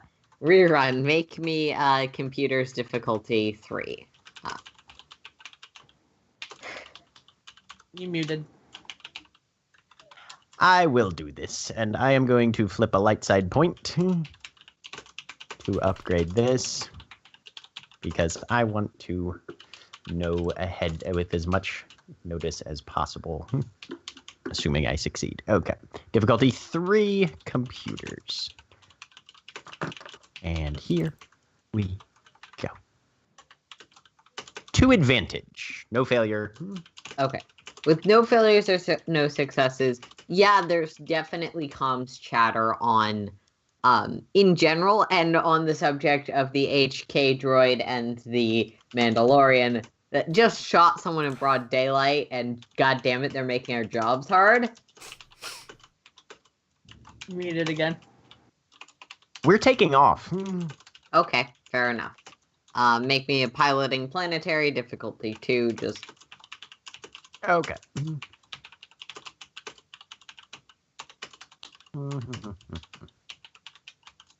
One success, one advantage. Cool. Yeah, as Powder, you're getting this guy strapped down and you're starting your medicine. Everyone feels the ship take off. Alrighty then. Over the open comm to Rerun. Let me find the proper prefix for this. While that's happening, Powder, make me a medicine, difficulty 4, to try and thoroughly stabilize this person who nearly died twice over. Can I use a med pack? You can. You're going to need to make that check, but I believe med packs offer you benefits to it. It does. That's why I was asking. It gives me a boost die. Advice. Some warning next time might make sure that I am more able to alert my pilot, I say, as I then go to the private frequency that I have with Jez, hoping that the ship is at least docked nearby. And alert! The what was the name of this ship? Nasari. The Nasari 2 specifically. Yeah. Alert! The Nasari is currently leaving atmosphere. If you could take the Coyote and keep pace with us. Over the comms, Rerun, you know Sai is still on planet, right? Retort. We will pick him up as soon as possible. I will send him a message to know he is not being abandoned. and she'll, anything else you need me to grab? And you kind of hear half of a conversation of her breaking off some negotiation she was having with a guy and forking over the full price. Clarification. What race is Siolo? Twi'lek. A Twi'lek by the name of Siolo near the markets. Okay. And I assume you give her a standard description. He's adult man, green, orange. He's orange, yeah. Yeah, orange. I give the full breakdown. Yeah. I got a single advantage on my medicine roll. Yeah, so she'll go do that. Oh, she was looking forward to fucking around in the black market for a while. Okay, so with one advantage, you're trying. You're working at it. This guy is in bad condition. This is not like, oh, you're in the ER. This is a... You blew his fucking legs off. We blew his legs off. You blew his fucking legs off, and you're working on it in the somewhat poorly stocked back of the ship. Yeah. We blew his legs off, and then I injected adrenaline into his heart to keep him alive long enough for you to fix him. That's what we did. Yeah, basically. Yeah. So you're getting him stable. Okay. But it's taking a while. You do notice that he's got a small dog collar thing around his neck that you sort of pull off and put to the side so you can use your equipment easier. I will go look at that dog collar. Dog tag, sorry. I'll go look at that dog tags. Yeah. Mm-hmm. Okay. Who are you, sir? It's just a barcode. Helix. I'll hold it out towards Helix. Can I Corey scan the has barcode? managed to put herself in the corner and is just sitting there sort of watching the whole thing. Yeah. You've seen stuff like this before, but it's still kind of on the gory end of things. I mean, as of late, that's not necessarily a bad thing for Corey. Can I scan the barcode? Yeah, make me a computer's difficulty 2, given that you tend to be equipped for this kind of thing. Yep. No upgrade. No boost die. Success and an advantage. Yeah. So with a success and an advantage, you're able to recognize the long string of numbers it translates into. For those who don't tend to work in credits, and even some who do when they're working with large sums, there are intermediary bank services brokers who essentially can do the bartering or hold an amount of money for the completion of a task. You've worked with groups like that before. Mm-hmm. It seems like this one is likely one that he either was using to buy or sell something. Probably sell his services, given where you found him and what his occupation almost certainly is. So he just kind of commentary. If you were looking for this individual's name, his name is apparently, rattles off name of a bank.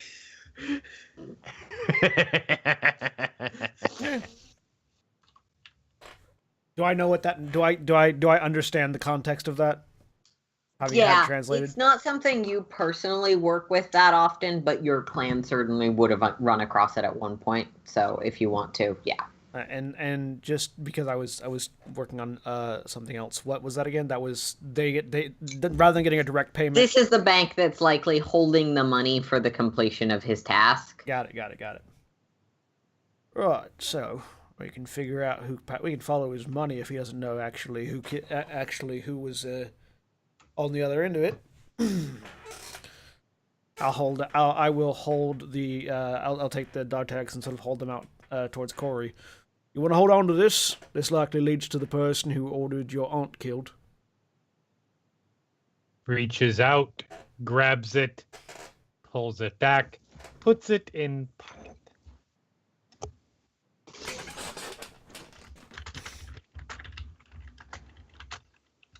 Okay. Nope. And then just sort of waiting until Powder stabilizes this guy. Yep. All right. Yeah, so that's gonna take you a while. Rerun, where are you going, if anywhere? Rerun will be looking for as innocuous a place to hide as possible. What sort of moons does Corellia have? Sure. Either a large space station or a moon, just somewhere where he can hide in a sensor shadow, pretty much. Give me a second.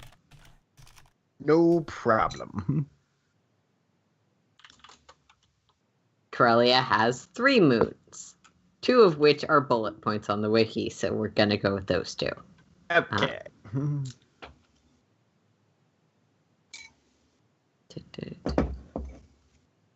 I should know this stuff. I just don't have every detail of every planet in Star Wars memorized. No, that's fair.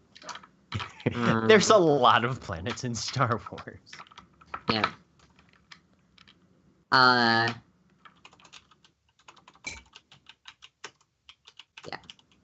So yeah, Corellia has 2 moons. Has 3 moons, 2 of which are Gus Talon, which is which is primarily used as like an Imperial base. Yeah, we're going to one of the other ones. Gus Treda. We're going to Gus. We're going to go hide out in Gus Treda Treda. is unoccupied.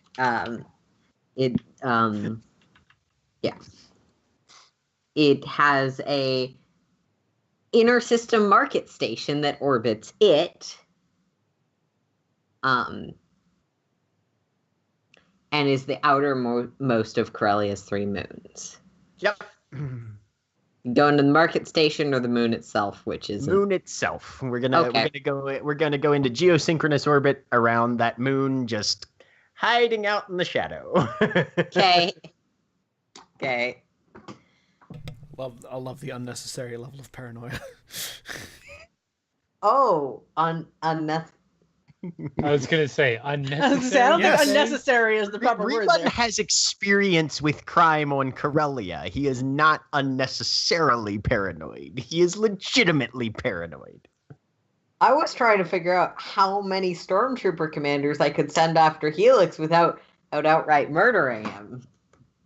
I feel like the Empire The answer is isn't somewhere going around to send, 20, by the way. I feel like the Empire wouldn't send stormtroopers after the bodyguards of a legitimate merchant who protected her from an assassination attempt in the public street. Except the merchant was an alien, so. Merchant was specifically a Wookiee. Especially on Corellia, they can only be so xenophobic before they lose Corellia. In the Senate. Because the Senate is still a thing that exists, even if it's only a puppet Senate. The Senate still exists. Even if it's only a puppet Senate. Yeah, but how long does it take for a controversy of law enforcement on Corellia to make its way all the way up through the red tape ranks to the Senate floor? Decades. They're just going to shoot us and have done with it. Yeah. I don't think they're going to care that much. Okay. Find out. So, whether or not Rerun's paranoia is warranted is hard to know because Rerun already saved your asses. Yeah, I could see 20 as a good number of stormtroopers for Helix to shoot through. They're actually way more accurate in this game than they are in the movies. We will have that debate later. Star Wars has this great thing called the minion mechanic that I adore. Yep, it's a good one. But don't get to use that often because I never know how many people are going to be here. Anyways. Yeah. Anyways. Yes. So you're in orbit. and Sai is being picked up by Helix's hireling. Well, I guess since we're already up here, we can work on getting the information we want out of this guy. Go ahead and plot a course for Tunguska. Get Sai Already back did that. over here. Good. How long will it take to get to Tunguska?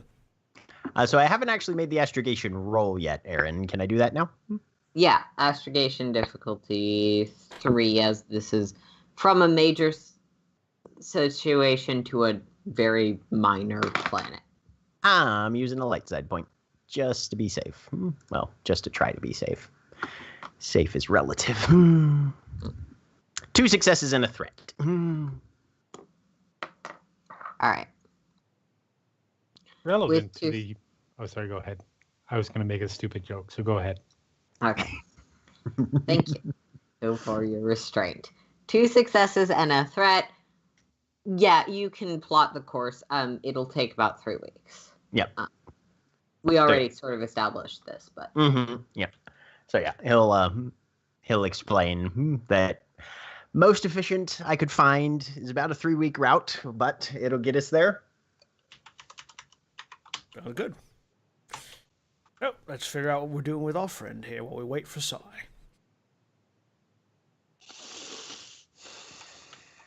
Go back to waiting for him to be stabilized.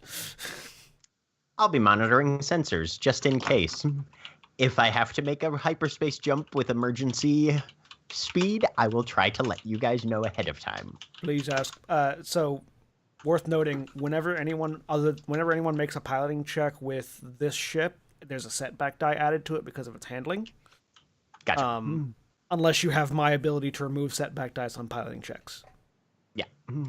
Is that just the ship model itself, or is that one of those things that you never managed to fix? No, it's the ship model itself. It's the Right. handling is a number of setback or boost die that you get depending on what the number is, and our handling is -1, which means it's 1 setback die to anyone trying to pilot it. Cool. It's clunky. Because it maneuvers like a cow. Which is why I have a talent that lets me remove setback dice from piloting checks. Good to know. So should I do another medicine check? Yeah. You can make me another one. With an additional setback because you weren't able to succeed the first time. Difficulty 4, 1 setback.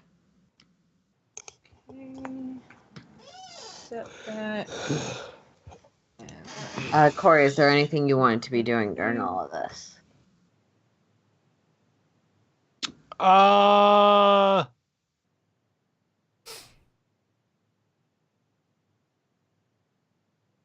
Corey is going to slip back out of the med bay. Keep the comm link. Go back into her workspace. Keep the comm link up. Oh wait, I still had the boost die in there. Sorry. Sorry, Jeremy. Go ahead. That's okay. No, you're fine. And yeah, I'm surprised it's taken her this long. She's just curious. She's gonna figure out how to put that thing together. Okay. Make me a mechanics roll difficulty of 3, maybe 4. 3. It's like somebody dropped a Rubik's Cube that could get her killed directly into her lap. Here's a Rubik's Cube thermal detonator. Want to solve it? Yes. All right. So, Powder, Yeah, so go ahead. Yeah, success and advantage. Yeah. So there's sort of this split screen of Powder and Corey both working. Corey, you almost shear your hand off a few times. Powder, you almost lose this guy's heartbeat altogether at least once, but you bring him back each time. So if I put this crystal here, whoa! Okay, that does that. Hey, at least you're smarter than Mr. Skywalker, who picks it up and looks down the barrel first thing. Uh-huh.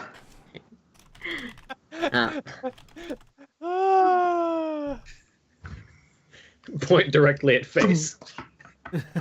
I feel like there The should be chosen one, everybody. there should be like a little tag on the side of it that says "Do not look directly at lightsaber." No, Do not- every lightsaber is custom designed for the person for that specific person. So I'm sure someone has put that on their lightsaber at some point. Just to remind themselves. Or to Yeah. remind their stupid apprentice. This was your father's lightsaber. He murdered 30 children with it. Okay. But to that end of lightsabers being custom, it becomes pretty quickly apparent as you're working with it that this was not definitely was not your mother's or aunt's lightsaber. Right. This is not the right shape or build for a human individual. Okay. Only one of the crystals seems to actually fit with the lightsaber. It seems like there are quite a few of these force crystals, kyber crystals. There's about 3 or 4 in there, but only one of them actually matches the lightsaber mold as it works. And you can get it together with one success and one advantage. You can get it together. You can't get it to turn on. Okay. So I And don't how- almost kill myself. Sweet. You almost kill yourself because you can figure out how to make it refract, but you can't get it all together Oh, and okay. to Right. a beam form. So at what point, just out the end, force! Yep. Ah! Blaster bolt goes bouncing around the room for a minute. Yeah. Splat. So you Almost. guys hear random, ah! Everything's fine in here. Are you okay? I'm good. Look, And sometimes when Powder- you tinker with stuff, right. Click. Are you going to need Powder's attention? No. I'm good. We're all good in here. Powder, How are you you? manage eventually, about the same time Corey finishes up with the lightsaber, to get this guy stabilized and in a position where you can wake him up. Mechanically, he would be at one above dead in term, or one below dead in terms of his wound threshold. Okay. Powder will did Ares stay in the med bay Yep. during this? Okay, then Powder will turn to Ares. As long as you do not try to injure him further, he should be stable enough to speak. Right. Helix, so long as you don't blow his legs. Oh, wait. Oh, by the way, I reach over to Helix, grab the legs, and hand them to Powder. Just in case. Powder will Powder will put them to the side and try to just start looking at them and seeing if there's anything salvageable to try and reattach them. I feel like a certain amount of them have been disintegrated. Yeah, with one success and one advantage, you weren't able to use them for that purpose. Okay. Then Powder will put them to the side and go, I will not be needing these. I'll get rid of them later. Statement. I told you so. Hey, it's better to have and not need than to need and not have. Statement. Most of I the feel like knee I've is heard gone. that before. It's a very important rule. When you live as a clan that mostly lives on a spaceship and doesn't have land-based areas to live on, it's a very important rule. Much rather have an extra life support system that you ripped out of somebody's ship that you blew up than to not have one at all if you need it. Change of subject. I believe we should be waking up our interrogation target. Right. Okay. Powder, can you wake him up? Powder will. My wake him up. method of waking involves slapping, and I feel like that might kill him. Yes.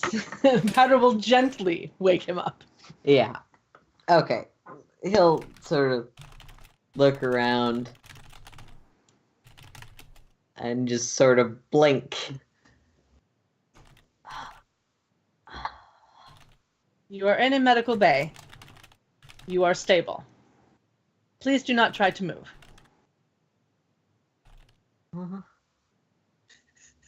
So, I know you've seen my face before, so I'm going to introduce you to the person who blew your legs off so that you sort of understand where we're coming at here when we're asking you questions. Helix, would you please introduce yourself to the young lad? Helix kind of steps forward, and almost like clockwork, recitation. I am an HK-53 assassination and protocol droid. My contacts, I am known as Helix. To my targets, I am known as searing pain before unconsciousness or death. Yep. That would be the searing pain you felt before unconsciousness previously. So, let's... Powder. There's actually for everyone, the heart rate monitor definitely spikes. Yes, Powder will absolutely be checking and making sure this dude doesn't, have a heart attack. Go into shock. Yeah. Now that we've introduced ourselves, and I say sitting on the table where his legs would be, now that we've introduced ourselves, I think it's only polite that you introduce yourself. So, what's your name, lad? I don't really. I don't have one. You don't have a name. I need one. Give him a name, All right. says Rerun, who's been listening in over comms. All right, we're going to call you Dan then. Is that all right? I'm going to call you Dan. Wait. Another disembodied voice. What is designation? What's your designation?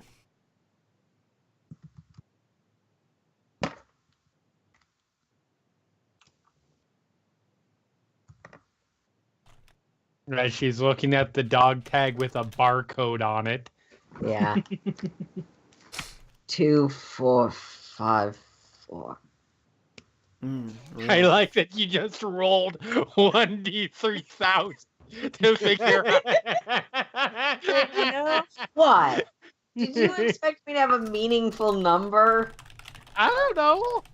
No, it's just funny that you rolled for it. That's all.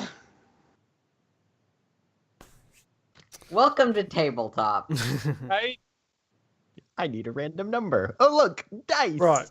2454. That is no more sketchy than what's the shopkeep's name? I don't know. Hold on just a second. Gwynelia.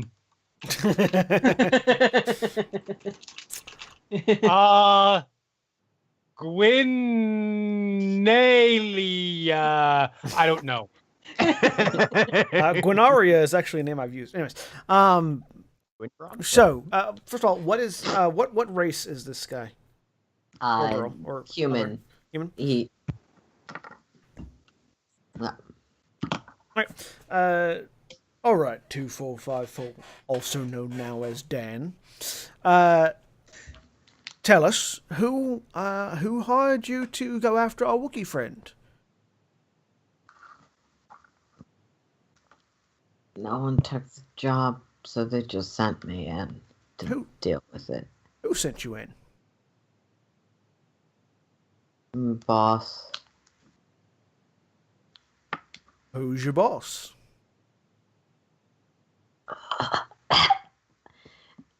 He's clearly dying.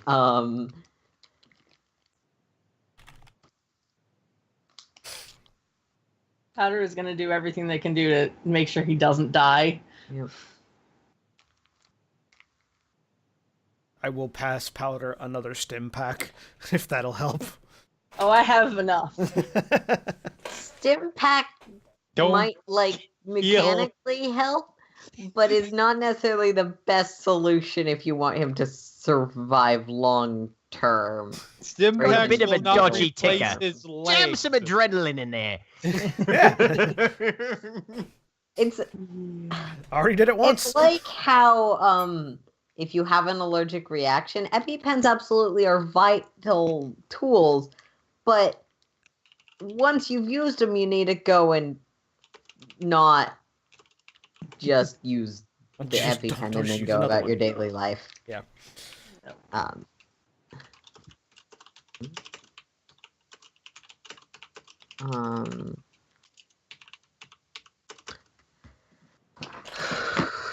yeah. Hello. Yeah. His boss's name is not on a page I had open for some reason.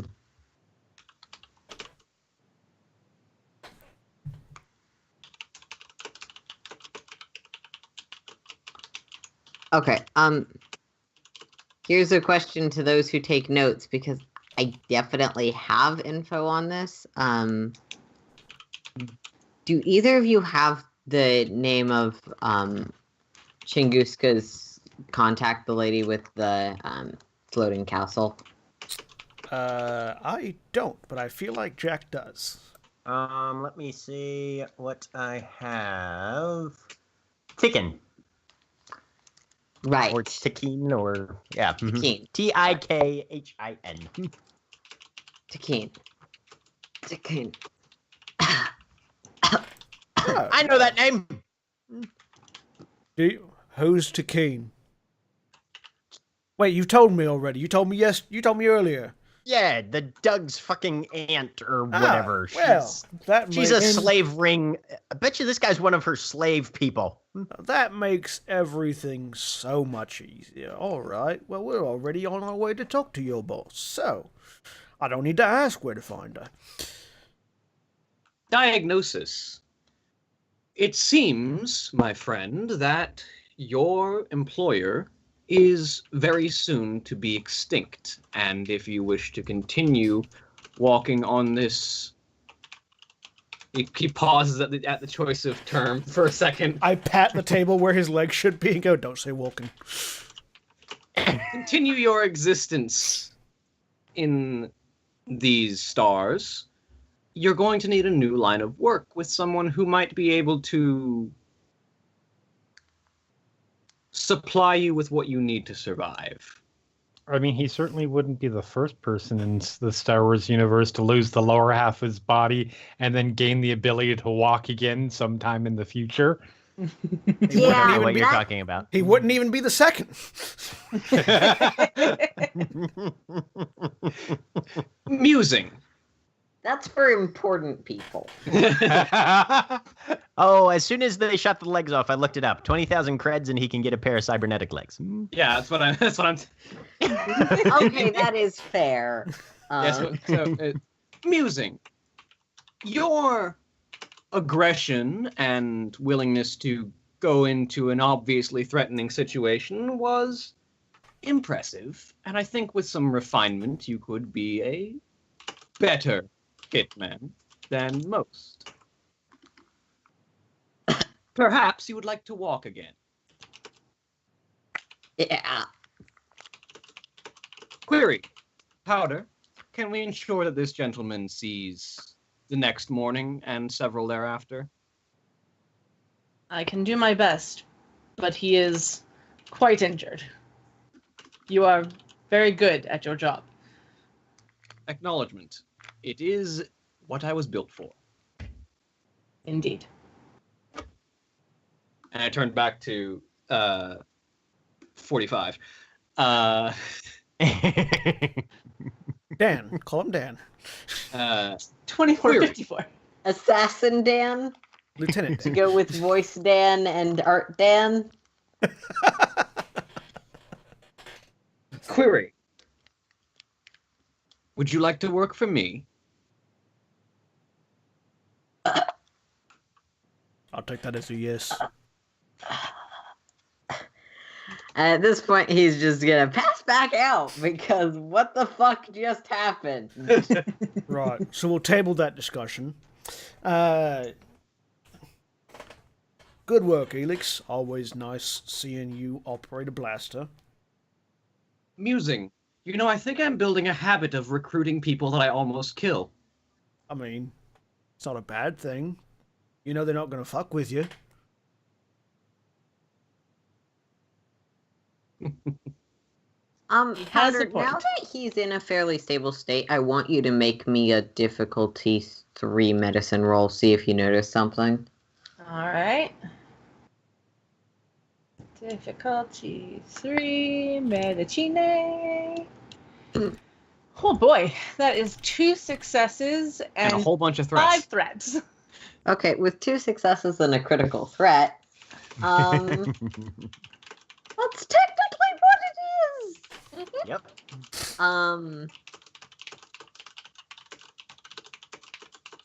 You're kind of you're not entirely sure because you have to look away and go back to dealing with his like vital stuff and apply another med pack and some things. But like when you're looking at essentially the nope, not that. Okay. You're looking at some blood tests you ran, just trying to be like, okay, how deficient in blood is he in total? What's his blood type? Stuff like that. You do notice a few things that strike you as a bit odd, but then you have to go back to making sure that he doesn't run out of blood entirely and abandon that course of action for a little bit. But there's definitely something weird genetically, for lack of a better term, with him. Okay. There's some signifiers you don't expect to see. Certain nutrients that are low. Okay. Yeah, then I'm going to make sure that he's stable, and as soon as I have a moment to go back and like check that out, then I will. Absolutely. So Corey, rerun, aside from commentary, was there anything you two were doing while that happened that you wanted to... Reruns just monitoring comms to see if anybody's pinged us, and if not, just waiting for the coyote to get here so we can transit people to proper vessels before we head for Ticken's planet. I mean, so you're right next to, not next to, but you're across a moon from a trade center, so you're picking up a fair bit of comms chatter that's like, this lane is open, this lane is closed, I am looking for this. Towing services requested, there's someone stopped in the main lane. You know. Can he see if he can crack or get access to any law enforcement channels? Make me computer's difficulty 2 with a setback die. Okay. To see if there's anything you can find. Okay. 1 failure. Nope. Okay. Well, obviously they exist, but you just don't Right. have the correct frequencies. Yeah, I'm not on frequency, and I can't, and I don't have privileges. Yeah. Credentials. Credentials was the word I was looking for. You've got a regular radio, not a police scanner. Yes. So, stepping out of the med bay so that Powder can work without me being in the way. I'll go over the comms just so that everyone can hear. Right, well, it looks like the person behind the murder of Corey's aunt, the person behind the disappearance of Chunguska, and the person behind Yarek's armor are all connected in at the same place. So, sounds like our next destination is going to be a visit with Chunguska and his... What, is she an aunt? Something Relative like of some sort, Relative of I some think. sort, yeah. We know Aunt that in the she crime boss sense is Yes. what we know. Maybe not aunt so much as Auntie Tiken. His auntie taken. So, soon as Helix's ship comes over and drops off our ambassador, we can go ahead and take off. Jez is probably arriving around this time. Helix, if you gave her the info on where you went. Yeah. And notation. I do have a Bacta tank that was left over from the previous owner's of this ship, if the individual is of a suitable condition to be immersed in Bacta for survival. Yeah, sure, we can dump him over there.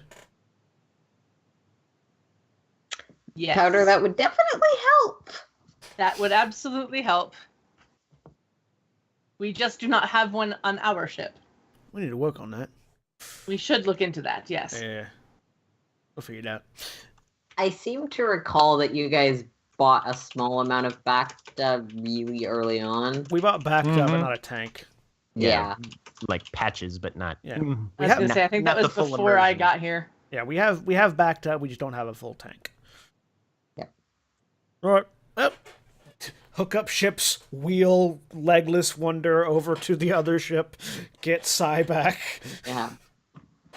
Sai probably doesn't look terribly comfortable with that, but you know, whatever. It's just as we pass, I Sai. um, yeah. Powder will Announcement. go. We'll go with to make sure the body's okay on transit. Yeah, it's like as we reboard the Coyote. Announcement. Jez, I believe we may have one more crewmate. Coolio. Coolio. Oh, Jez. Right. Thanks for your help, Helix. Are you going to be joining us for our family reunion? Statement. I may join you for fire support, but the duration of my contract is nearly up. We will see how the fates roll out. Sounds good to me. I offer out a fist bump. Just kind of press. Tink. I mean, you're wearing Cortez's. You're wearing armor. Yeah, so- no, there's a tink. Think. Even if I wasn't, the left arm is the fake one. So, Right. Yep. Cool. right. Yeah, so Powder will make sure that everything is cool, make sure the dude gets into the tank properly and all that good stuff. Say hello to Jez. Wheel ourselves Yeah. back over, I'll And head to the then, cockpit. On the way out, Powder will turn to Helix. It was lovely to see you again. Statement. It was pleasant to once again work with the crew of this ship. Be safe. Acknowledgement. You as well. Overcomes. Don't waste that grenade, brother. Acknowledgement. Oh, don't worry. It will see its use soon. Did you want to take a few more? We have many. Declination. I have several on board already. Great. And then Powder will leave. Wait, hang on. I need to update our ships. I need to update our ship's manifest. We now have 388 grenades. Yes. 388 left to go. So, I think with that, as we presumably boot off to the stars, heading our own ways, the sort of Star Wars light hyperspace thing crawls over, and that's where we're gonna end the We episode. do the thing where the hyperspace lines turn into the credits crawl. Yeah, Yep. yeah. All right. Can we get that animation? No. Say goodbye, everybody. Yeah. Goodbye.